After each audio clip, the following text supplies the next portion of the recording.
नमस्कार, मैं डॉक्टर उमेश कुमार। हम यूपीएससी का जो वैकल्पिक विषय इतिहास के फर्स्ट पेपर का फर्स्ट टॉपिक यानी मैं एंशिएंट यानी प्राचीन भारत के बारे में आज आपको विस्तृत रूप से बताऊंगा। इस सिलेबस को जब हम प्रारंभ करते हैं तो हमारे सबसे पहले सिलेबस के अंदर पॉइंट लिखा हुआ है शोध।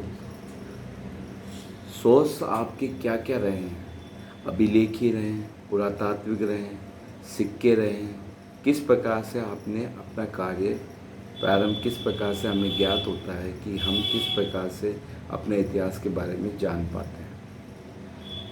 इन्हीं स्रोतों को यदि आप आगे विस्तारित रूप में देखे जाएंगे तो ये काल के डिवीजन में भी देखे जाते हैं। जैसे इतिहास को अध्ययन की दृष्टि से 3 भागों के अंदर बांटा जाता है: प्रागैतिहासिक काल, आधैतिहासिक काल और ऐतिहासिक काल। प्रागैतिहासिक काल वे काल जिसके अंदर हमें किसी प्रकार की लिखित सामग्री प्राप्त नहीं हुई है, सारा का सारा पुरातात्विक यानी स्रोतों पे आधारित है। इस काल के अंदर मानव के विकास का क्रम हम केवल पुरातात्विक जो वस्तुएं प्राप्त होती है उनके अनुसार अभिलेखों पर, उनके सिक्कों पर, इसके आधार पर हम उसका इतिहास लिख पाते हैं। उसके बाद आप अगला तीसरे नंबर क्रम देखेंगे तो आपको दिखाई देगा महापाषाण युगीन सभ्यता। महापाषाण यानी आपको जिस तरह से शब्द लिख रखा है महापाषाण, तो महा मतलब बड़ा पत्थर, ये वाली सभ्यता हमें विकसित होती हुई दक्षिण भारत के अंदर देखी जाती है। इस सभ्यता के अंदर बड़े बड़े कब्र बनाए जाते थे जहाँ पे सबको दफन किया जाता था, तो वहाँ पे बड़े बड़े पत्थर लगा देते थे। महापाषाणकालीन सभ्यता का। अब मैंने इतिहास प्रारंभ करने से पहले आपको एक चीज़ बताइए, इतिहास का कोई भी बिंदु आप पढ़े, कोई भी टॉपिक पढ़े, उसके राजनीतिक, आर्थिक, सामाजिक और धार्मिक तीनों पक्ष आपको ध्यान रखने पड़ेंगे। किसी भी क्षेत्र विशेष के आपको सारे के सारे पक्ष ध्यान रखने पड़ेंगे। उसके बाद ही आप इसके बारे में लिखेंगे या बोलेंगे। अब महापाषाणिक के बाद में आपका काल चालू होता है, वो है आपका वैदिक काल। वैदिक काल को भी हम 2 दृष्टियों से देखते हैं: ऋग्वैदिक काल, उत्तर वैदिक काल। जब मैं आपको इसको पढ़ाऊंगा तब बिल्कुल डिटेल से धीरे धीरे किस तरह से कौन से क्षेत्र विशेष में विकसित हुई, कौन सी नदियों पे विकसित हुई, किस प्रकार की इसका क्रम था बढ़ने का, किस प्रकार से इसका आगे इसका विस्तारित रूप, सब चीज़ों पे अपन बात करेंगे। अभी मैं आपको एक छोटा सा व्यू दे रहा हूँ जिससे आपके दिमाग के अंदर ये हो कि हाँ, इस प्रकार से हमारी सभ्यता है या हमारे इतिहास का जो पहला पेपर है, फर्स्ट पेपर, उसके अंदर आपके क्वेश्चन पुटअप होते हैं। उत्तर वैदिक काल के बाद में आपको देखने को मिलेगा सिंधु घाटी सभ्यता, फिर उसके बाद वैदिक काल, उसके बाद में आपके 16 महाजनपद। 16 महाजनपद आपको देखने को मिलेंगे पूरे के पूरे। उसके बाद एक एकात्मक शासन व्यवस्था या शक्तिशाली शासन व्यवस्था देखने के मिलेगी, राजा का अस्तित्व मगध के रूप में। अशोक, महान अशोक जिसे हम बोलते हैं the great king of India, ancient India period के अंदर, तो इन चीज़ों के बारे में आपको देखने को मिलेगा। फिर मौर्य काल के बाद में मौर्यत्य काल, मौर्यत्य काल बोल लीजिए या फिर आपके सिलेबस में देखा उत्तर मौर्य काल, जिसमें भारत के अंदर जो भारी आक्रमण हुए हैं यूनान के, पश्चिमी यूनान के, उसके बाद शक के, पार्थियन के, कुषाणों के, इन सब के बारे में आपको जानकारी दी गई। ठीक है, ये आपके खोल के बता रखा है कि यूनानी, कुषाण, पश्चिमी शतक, भारी आक्रमण।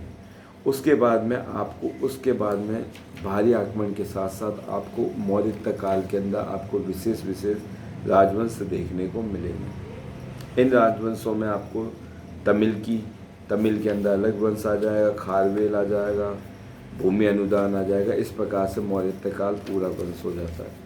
इसमें आपको देखने को मिलेंगे उत्तर भारत में शुंग वंश देखने को मिलेगा, शुंग वंश, कण्व वंश देखने को मिलेगा। उसके बाद इंडोग्रीक, बाहर विदेशी आक्रमण में इंडोग्रीक, हिंद, यवन या शक, सीथियन, पहलव, पर्शियन यानी ईरान के, फिर कुषाण, ये आपके भारी आक्रमण देखने को मिलेंगे उत्तर मौर्य काल के अंदर, मौर्यता काल में, उत्तर मौर्यता काल में। उसके बाद आपको दक्षिण भारत के अंदर भी सदस्य देखने को मिलेंगे, संगम वंश, सातवाहन, वाकाटक, चेर, चोल, पांड्य देखने को मिलेंगे। ये आपकी स्थिति रहेगी सारी की सारी मौर्यता या उत्तर मौर्यता काल की। उसके बाद में आ जाती फिर वही केंद्रीय शक्ति विद्यमान होगी तो फिर आपका एक वंश होगा जिसका नाम होगा गुप्त वंश। गुप्त वंश का उदय होगा। गुप्त वंश के से पहले की स्थिति आपको मालूम है। गुप्त वंश से पहले की स्थिति में आप देखोगे तो उत्तर पश्चिमी सीमा प्रांत के अंदर आपको मध्य, शक, योध्य, मग, औदुंबर, ये विभिन्न प्रकार की या जनजाति बोल लीजिए या क्षेत्र विशेष बोल लीजिए, कोई राष्ट्र राज्य की परिकल्पना है नहीं, छोटे छोटे क्षेत्रों के अंदर ये विद्यमान थे। इधर आप जाएंगे राजस्थान के क्षेत्र में तो अर्जुन, योध्य, अर्जुनायन, कुणिंद, और आपके गुजरात वाले क्षेत्र में शक। उसके बाद आप मध्य भारत में देखेंगे तो आपको मोकरी, नाग, काक, श्रीगुप्त, वो गुप्त वंश का स्थापित होगा, शक, चेर। नीचे साउथ में जाएंगे तो चेर, पांड्य, चोल, पल्लव, वाकाटक, कदम, ये सब के सब आपको मिलेंगे गुप्तकालीन क्षेत्रीय वंश, गुप्तों से पहले की स्थिति यानी मौर्य काल। गुप्तों के अंदर श्रीगुप्त स्थापित करता है, फिर गुप्तों की वही सामाजिक, राजनीतिक, आर्थिक गतिविधियाँ सबके सब शामिल है। फिर वही गुप्तोत्तर काल के अंदर यानी गुप्तों का पतन होगा, उसके बाद उसके उत्तराधिकारी सक्सेसर इससे सक्सेस नहीं और फिर वापस वो टूटेगा।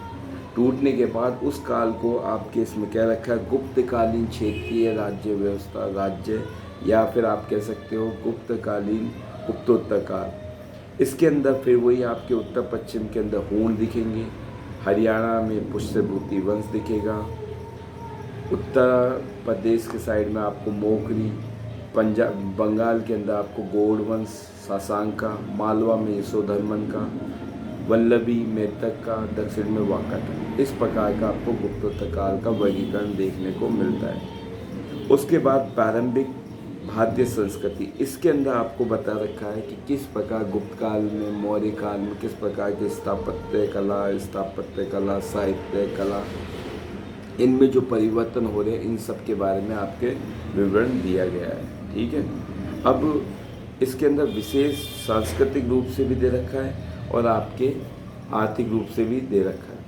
उसके बाद गुप्तोत्तर काल के अंदर आप देखोगे तो आपके कन्नौज आपके हर्षवर्धन एक मेन शासक आएगा गुप्तोत्तर काल के अंदर। ठीक है, हर्षवर्धन के काल के अंदर आप देखेंगे नर्मदा नदी से ऊपर का पूरा क्षेत्र गुप्तोत्तर काल के पास आएगा।